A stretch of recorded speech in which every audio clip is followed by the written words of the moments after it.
ఇంకో విషయం, దీనివల్ల ఈ ప్రభుత్వాలకు ఏమన్నా యూజ్ ఉందా?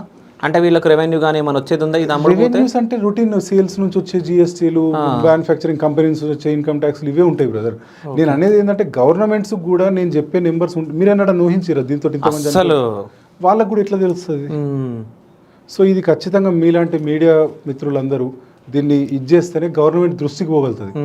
ఇప్పుడు మాలాంటి వాళ్ళు ఎంత క్యాంపెయిన్లు పెట్టి ఏం చేసినా కూడా ఎంతవరకు చేయగలుగుతాం? మ్యాక్సిమం ఒక పల్లెటూరు, ఒక మండలు, ఓ నియోజకవర్గం, ఒక డిస్టిక్ అంతవరకు చేయగలుగుతాం. అల్టిమేట్గా గవర్నమెంట్స్ కదలాల్సిందే. గవర్నమెంట్ కదలాల్సిందంటే ఖచ్చితంగా వాళ్ళకి నెంబర్స్ అనేది బయటికి రావాల్సిందే. ఆ నెంబర్స్ బయటకు వస్తేనే గవర్నమెంట్స్ కూడా గవర్నమెంట్ తప్పు పట్టడం కూడా లేదు. చేసుకుంటారు సింపుల్. ఇప్పుడు నాకు తెలిసిన వాళ్ళు చేసుకుంటారు. ఇట్లాంటి వాళ్ళు ప్రతి ఊళ్ళు ఎక్కడెక్కడో రోజు జరుగుతూనే ఉంటాయి. వీళ్ళు స్పెషల్గా పోయి గడ్డి మనతో మామిడి చచ్చిపోయిందని ఎవరికి చెప్తారు? ఎక్కడ కంప్లైంట్ రిజిస్టర్ అవుతుంది? ఎక్కడ డేటా ఉందా, డేటాబేస్ ఉందా, రిజిస్టర్ ఉందా? ఎందుకు తెలుస్తుంది దీని మీద? ఎందుకంటే ఇప్పుడు టెస్ట్ కూడా దీనికి సంబంధించిన టెస్ట్ చేస్తేనే బయటపడుతుంది, లేకుండా బయటపడదు. నార్మల్ ఫీవర్ అని అనుకుంటారు. అదే. అండ్ ఇంకోటి ఇమ్మీడియట్ కాదు, ఇది పెట్టుకున్న సెకండ్ లోపలనే చచ్చిపోతారు. ఇది కూడా చచ్చిపోడే, కాకపోతే 4-5 days తర్వాత. నేను చెప్తున్నా కదా, ఇవి కొన్ని డిస్కస్ చేయలేము మనం అదే పబ్లిక్ ప్లాట్ఫామ్లో. చాలా దరిద్రాలు ఉంటాయి దీంతో. 4-5 రోజుల తర్వాత ఎవడన్నా చనిపోయినా కూడా వాడు ఏదో జ్వరం వచ్చి చనిపోయిందని అనుకుంటారు.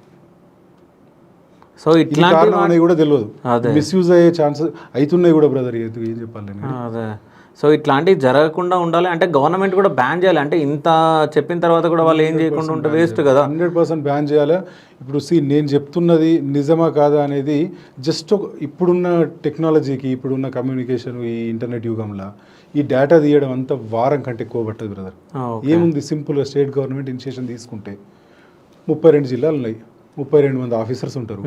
మీ జ్యూరిడిక్షన్లో ఉన్న హాస్పిటల్, అది గవర్నమెంట్ కానీ ప్రైవేట్ కానీ, ఈ పాయిజన్ తోటి ఎంతమంది అడ్మిట్ అయ్యారు 1 yearలో, ఎంతమంది చనిపోయారు, ఎంతమంది సర్వైవ్ అయ్యి డిశ్చార్జ్ అయ్యారు, లేదు అంటే ఈ హాస్పిటల్ నుంచి ఇంకెక్కడికైనా తరలించబడ్డరా? ఆ డేటా తీసి ఎంతసేపు బ్రదర్? చాలా 1 week కూడా పట్టదు నాకు తెలిసి. తీస్తే మనకు ఏంది అన్నది, సీరియస్నెస్ ఏందన్నది బయటకు వస్తుంది.